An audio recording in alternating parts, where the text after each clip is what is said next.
Hi there, welcome to Spirits and Cousins. This is Tish, and I am doing a short this week without Courtney, believe it or not. I have a very special guest. Her name is Jilda, and in full disclosure, I have known Jilda for a very long time, and she has a very interesting story. Jilda, welcome to Spirits and Cousins. Thank you, Tish. I'd like to consider it spirits, cousins, and friends today. As it should be. It happens to be New Year's Eve, and we have a very special story. Think of it this way. Sometimes people in our lives communicate to us in many different ways. In this week's little short story that Jilda's going to share with us, her grandmother decided that she was going to communicate to Jilda in a very unique way before her passing. And it's a very touching little story, and I think along with that, Jilda's going to share a few other family members that talk to her in their own way as well.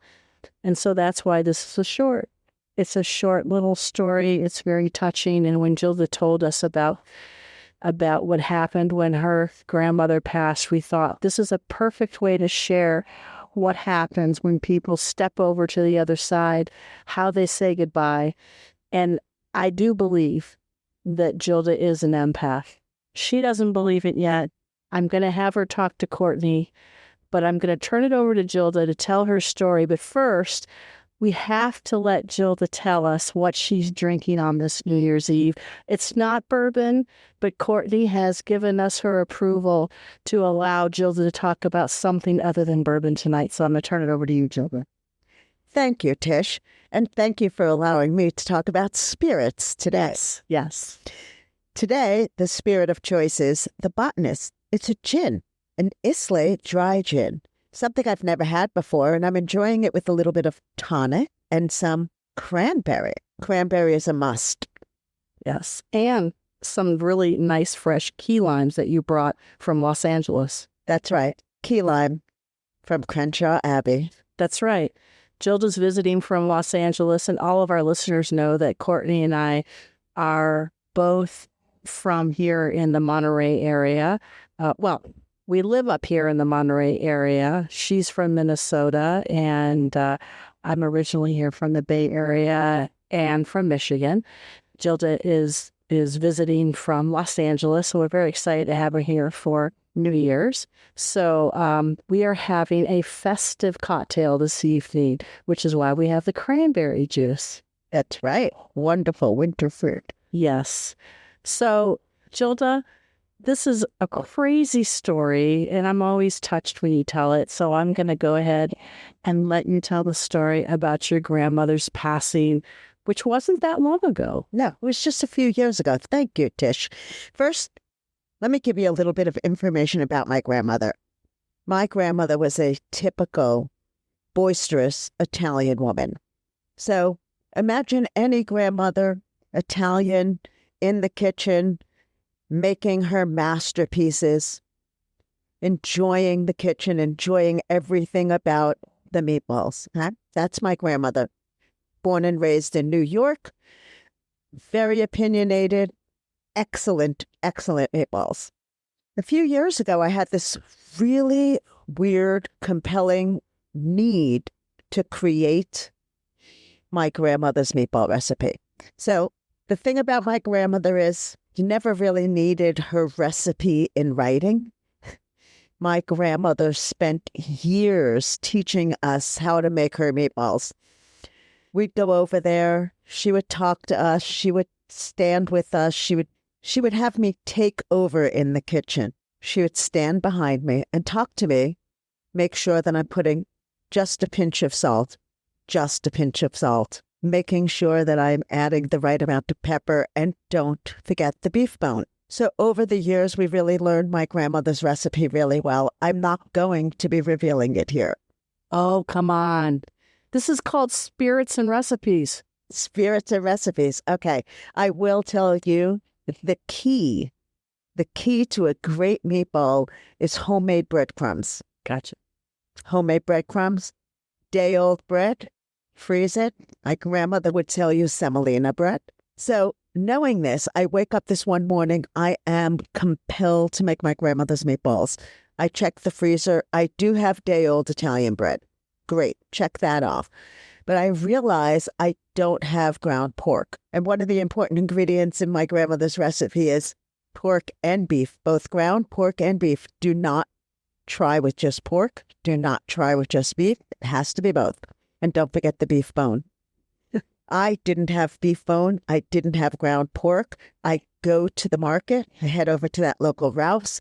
I'm shopping. And in my head, standing right behind me, is my grandmother. And she keeps saying, don't forget the beef bone. I grab that beef bone. I grab the ground pork. I have all the other ingredients at home. I get home. I mean, I really have to do this. I get right to it. I start, make sure the bread is ready. I start molding the meatballs, getting the oven preheated. I'm ready. I mold them, getting them in the oven. My cell phone rings. It's my mother. Pick up the phone, and right away I say to my mother, Mom, you're not going to believe what I'm doing. I'm making Grandma's meatballs. So excited. This has been a great moment. I'm making Grandma's meatballs. My mother says, Jilda, I can't believe I'm calling to tell you this, but Grandma just passed away. But I knew that, didn't I? I knew that because something made me make those meatballs. My grandmother was with me that whole journey. Don't forget the beef bone. She was with me the whole way. So I knew that my grandmother passed away. I knew that something happened. She was saying goodbye. My grandmother was saying goodbye. That wasn't the only time your great-grandmother had come through. This was the first time I felt so compelled to do something and driven by something. But you're right. My great-grandmother, Rose, she spoke to me often. From the Titanic? Very funny. But no, not that Rose. My Rose is really cooler. My great-grandmother, I was fortunate to know her in my adult life. I was 21 years old when my great-grandmother passed away. I didn't really appreciate her so much when I was younger. I knew she was a strong and special woman, but I really didn't spend a lot of time with her until I got a little older. I was fortunate enough to go to a university very close to where she lived and took advantage of the free parking at her apartment complex and took the short quarter-mile walk and would spend a lot of time with her because I took advantage of the free parking. I knew that there was a price. The price was spending time with my great-grandmother, and it was amazing.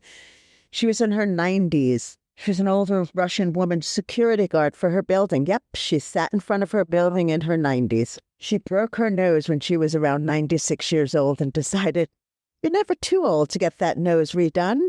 So she actually got a nose job.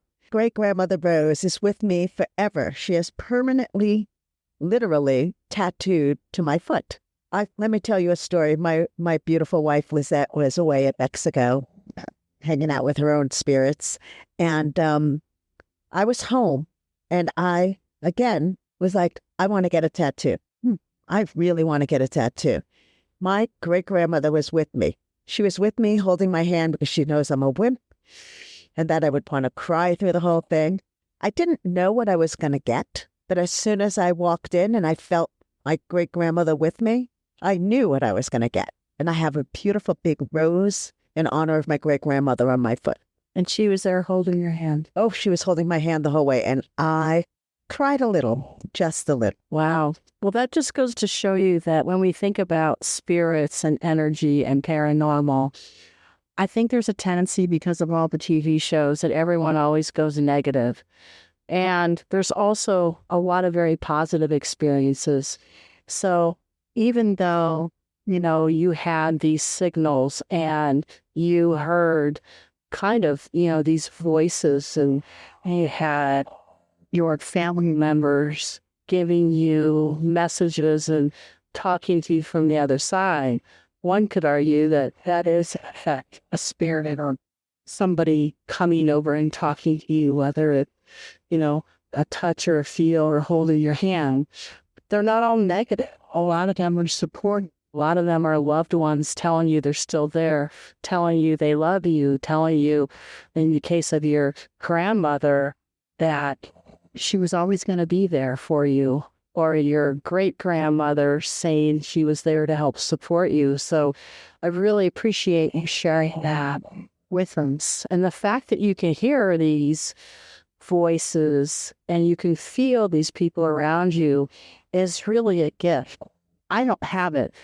Many people don't have it. And for that reason, I want to make sure that you do talk to Courtney. And I know that you have some other stories, and I'm going to make sure that I connect you with Courtney because I'd love to get those other stories. Yeah, I really can't wait to talk to her because I see them, I hear them. Great. We'll get them. Sometimes I have these weird smells, so I really need to talk to her about this. Jilda, can't thank you enough. This is another one of our shorts. I hope you all have a great new year, or had a great new year by the time we get this up. And thank you so much. And hope you enjoy the spirits you're having tonight. Thank you, Tish. Take care. Bye-bye.